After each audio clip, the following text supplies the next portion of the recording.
আসসালামু আলাইকুম। সবাই কেমন আছেন? শেলিনাস ডেইলি টাইমে আপনাদেরকে স্বাগতম। আজ আপনাদের জন্য নিয়ে আসলাম রেস্টুরেন্ট স্টাইলে ক্যান্টন চিকেন রেসিপি। এটা খেতে যেমন মজাদার তেমনই হেলদি। প্রথমে একটা মুরগির বুকের অংশকে লম্বা লম্বা করে কেটে নিলাম। এরপর পরিমাণ মতো লবণ, সামান্য গোলমরিচ গুঁড়া ও একটা ডিম দিয়ে ভালোভাবে ম্যারিনেট করে নিলাম। এরপর ম্যারিনেট করা মাংস 30 মিনিটের জন্য রেস্টে রেখে দিব।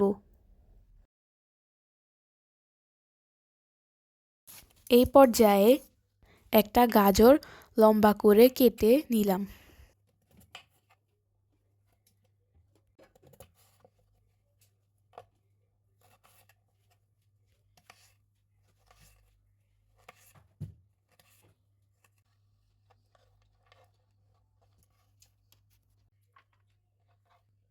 সাথে একই সাইজ করে কিছু ক্যাপসিকাম কেটে নিলাম।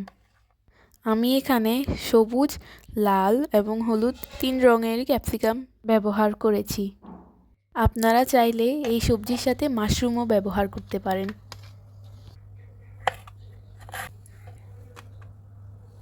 এখানে আমি একটা বাঁধাকপির কিছু অংশ একই সাইজে কেটে নিলাম।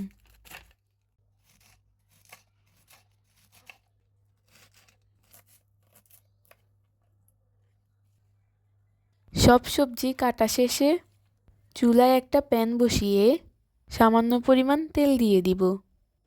তেলটা গরম হয়ে গেলেই একে একে সব সবজি দিয়ে দিব।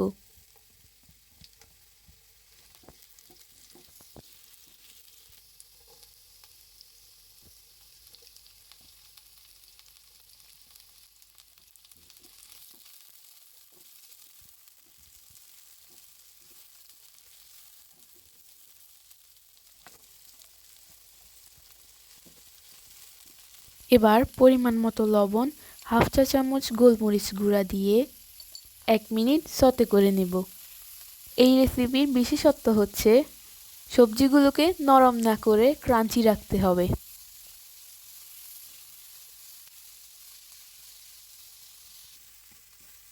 1 মিনিট সতে করার পর এবার আমি সবজিগুলোকে তুলে নেব। এবার একই প্যানে সামান্য পরিমাণ তেল দিয়ে তাতে 1 টেবিল চামচ আদা কুচি, 1 টেবিল চামচ রসুন কুচি দিয়ে সামান্য নেড়েচেড়ে তাতে কিছু কাঁচামরিচ কেটে দিলাম। কিছুক্ষণ ভাজার পর দিয়ে দিব সামান্য পরিমাণ পানি। এবার এতে একে একে 2 টেবিল চামচ সয়া সস, 2 টেবিল চামচ টমেটো সস এবং 2 টেবিল চামচ চিলি সস দিয়ে ভালো করে মিশিয়ে নিব।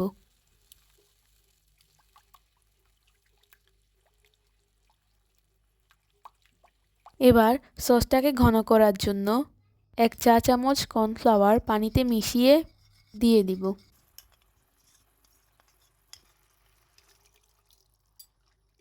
কর্নফ্লাওয়ার দেওয়ার পর ভালোভাবে নাড়তে হবে যেন কোনো লাম্পস না আসে। এবার দিয়ে দিলাম সামান্য পরিমাণ চিনি। চিনিটাকে ভালোভাবে মিশিয়ে নেওয়ার পর দিয়ে দিব 1 টেবিল চামচ ভিনেগার।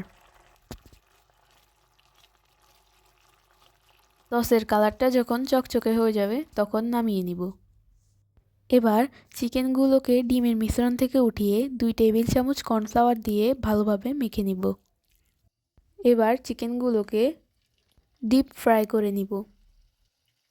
এমনভাবে ফ্রাই করব চিকেনগুলি যেন ক্রিস্পি হয়।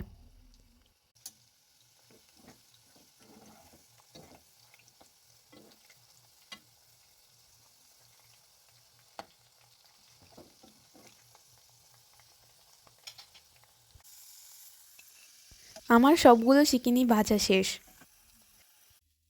এবার চিকেনগুলোকে সসের ভেতর দিয়ে ভালোভাবে মিশিয়ে নেব। এবার যেই বাটিতে সবজিগুলো রাখা হয়েছে সেই বাটিতেই চিকেনগুলোকে তুলে নিব।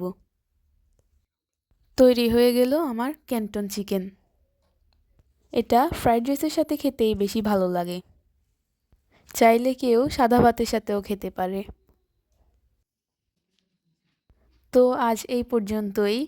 সাথে থাকার জন্য ধন্যবাদ। ভিডিওটা যদি ভালো লেগে থাকে তাহলে পেজটাকে ফলো দিয়ে সাথে থাকবেন। আল্লাহ হাফেজ।